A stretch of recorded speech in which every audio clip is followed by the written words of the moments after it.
અમારી નોટિફિકેશન આવે છે કે નહીં આવતી લે? ના આવતી હોય તો નીચે બેલ આઇકનમાં ઓલ આપી દો અને અમારી બધી અપડેટ માટે અમને ઇન્સ્ટાગ્રામ અને ટેલિગ્રામ પર ફોલો કરી દો. સિમ્પલ જ છે. આ જીવન એક માર્ગ છે અને આ શરીર માત્ર એક વાહન છે. તો પછી હું કોણ છું? તું કોણ છે? આ સંસારના સમસ્ત પ્રાણીઓ કોણ છે? હું આત્મા છું. હું અમર છું.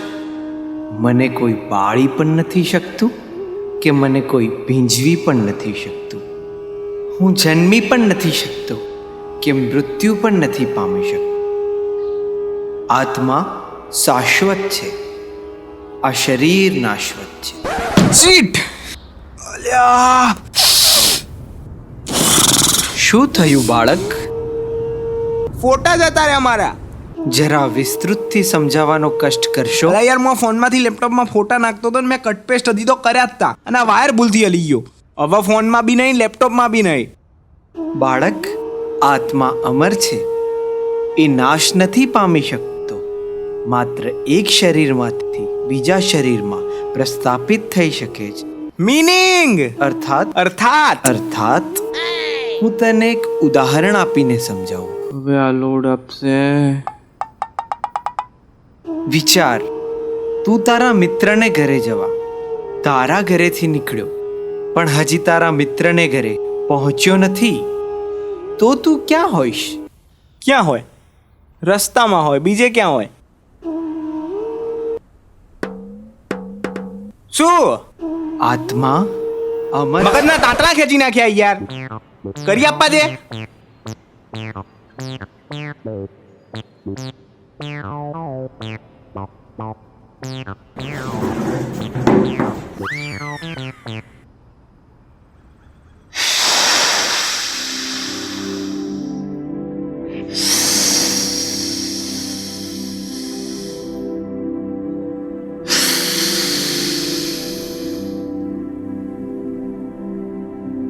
આત્મા, આ શરીર અને આ માર્ગ. પણ બાબા, એક વાતની ખબર ના પડી. આ વાયરમાં ફોટા રહ્યા કઈ રીતે? પેલું જો બાળક, થોડું આ બાજુ. હા, થોડું ઉપર.